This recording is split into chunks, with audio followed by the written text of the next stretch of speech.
People who used to not believe in ghosts but do now. What experience changed your mind? Worked at a public pool. I would work alone after hours cleaning the building and the pool. One night around 2 AM I'm cleaning the change rooms. The pool has been closed for 4 hours at this time. I hear the sound of a child's laughter and bare feet running across the pool deck. I go out and scan the area. There's nobody in sight. The doors are all closed and locked. There is nowhere a kid could be hiding. No wet footprints on the pool deck. I recheck the doors and the security monitors. I am the only person in the building. It was unsettling.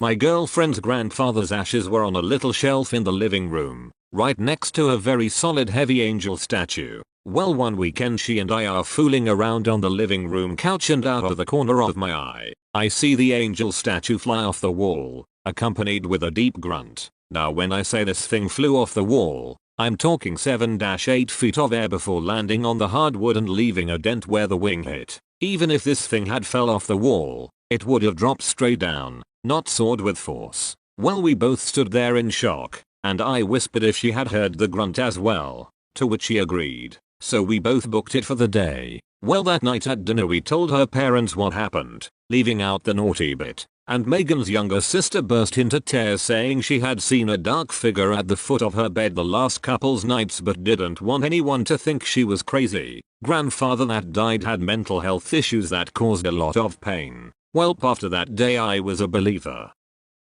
Grandpa's ghost cock blocked you. When I was about 10-14 I had terrible insomnia. I would imagine things and felt incredibly unsafe, as though I was being watched, although I never admitted this to anyone. I began only sleeping on the couch, with my back against the wall, and had to have the TV or some sort of light on. I missed an immense amount of school because of this, so my mom had me see a neurologist. The neurologist diagnosed me with some things, but the crazy part was during my sleep study I slept amazingly well. No issues at all, and slept in the real bed. Eventually I got transferred to a children's hospital, and speaking to the doctor I explained I would see things and felt uncomfortable. They had thought I was experiencing sleep paralysis. When they told my mom, she went ghost white. She pulled me aside and explained she was experiencing things too. She described in detail what I was seeing. That evening she approached my brother and asked broad questions. Do you have anything weird happen in home, etc. He also described what we experienced. It was then I realized we must have paranormal activity, and I've believed it ever since. When we moved out of that house all my sleep issues abruptly stopped, and I haven't experienced it since. My wife and I swear that our daughter used to talk to ghosts when she was a toddler. She was an only child at the time. First instance I remember was her telling me that she was talking to Nana. That's what I called my grandmother, who passed about 15 years before my daughter was born. My daughter was young, and so I hadn't even talked about Nana to her. So I showed her a picture and asked who she spoke to. There were 4 women, 3 of which I didn't even know, but without hesitation she pointed to my Nana. Okay, no biggie. Some months later, my wife and I are trying for baby number 2. After my wife gets pregnant, my daughter is sitting next to her on the couch and puts her head on her belly and says, "Mommy, there's a baby in there." Okay, maybe that's coincidence. She overheard us saying something. A few weeks later, my wife miscarries. Maybe my daughter picked up on our sadness, who knows, but she again puts her head on her stomach and says, "Mommy, there's no baby in there anymore." Then, several months and one more, very early, miscarriage later, my daughter tells us, "I was talking to my brother last night and he said that my sister is coming to live with me soon." Again, she's an only child and had no living brother. We were still trying at this point, but had not taken any tests. We picked one up that night, and sure enough, pregnant. When time came to reveal the gender, I wasn't even interested. My daughter had already said it was a girl. Sure enough, I have 2 daughters. When I was in my late 20s I was dating my girlfriend, soon to be wife. We had been together for a while. One summer, the 3rd of July, her sister was abducted and killed by a group of 6 men. All the men were eventually caught and tried. The trials and the aftermath for the family were devastating and debilitating for them for many, many years. Fast forward 3 months, after the funeral, I arrived at my girlfriend's house to wait for her to get off from her job as a nurse at a local hospital. Neither of her parents were home, just me, alone in the house. So I went into the family room, turned on the TV, sat down in the couch, got comfortable and began to watch. Clear as a bell I heard my girlfriend's sister's voice in my right ear, just off my shoulder, call my name. I turned to look at the seat next to me and of course there was nobody there. I stared at the spot in the couch next to me for a long while. Feeling a bit uneasy, I turned off the TV and went outside to wait on the porch. In all the terribleness of that situation, there is an ounce of comfort in knowing that she got to go home again.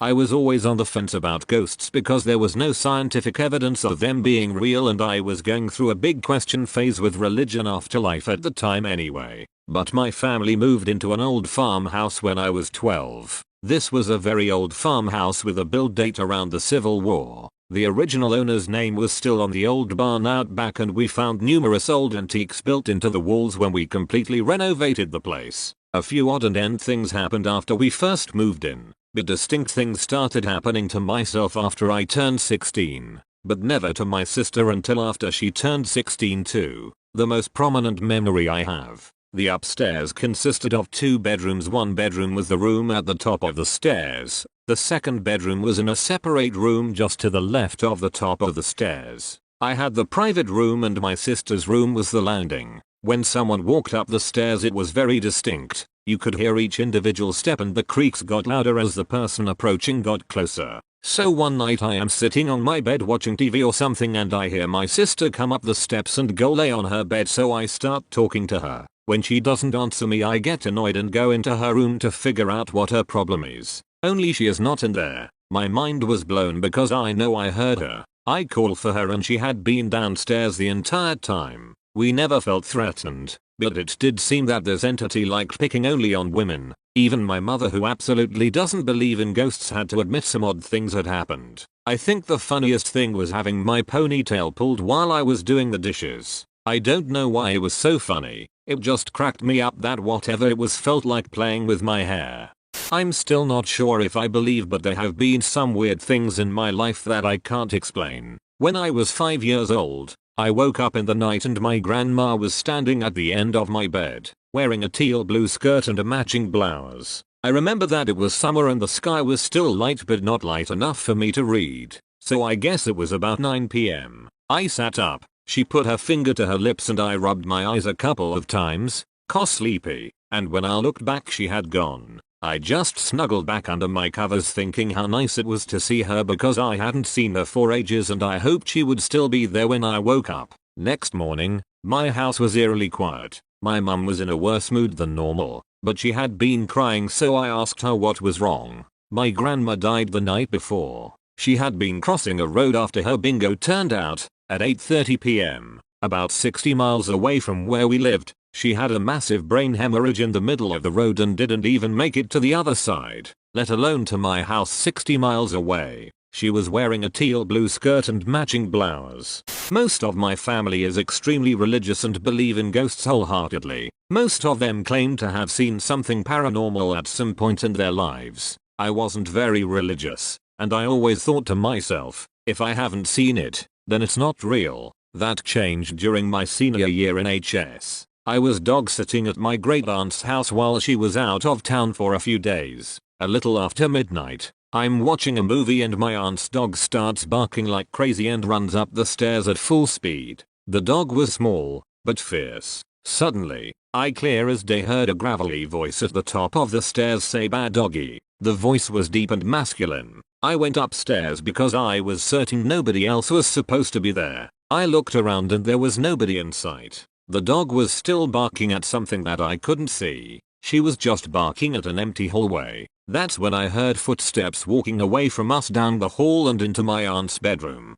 I could hear the footsteps, but I couldn't see anybody making them. I noped the out of that house with the dog and went outside in my car. The dog and I slept there for the night. I'm not entirely sure WTF I experienced that night, but I definitely believe in the paranormal now. I never told my aunt about what happened, but apparently my great uncle, her husband, had died in that house a few months after I was born. I never knew him, but I'm willing to bet that it was him who I heard that night.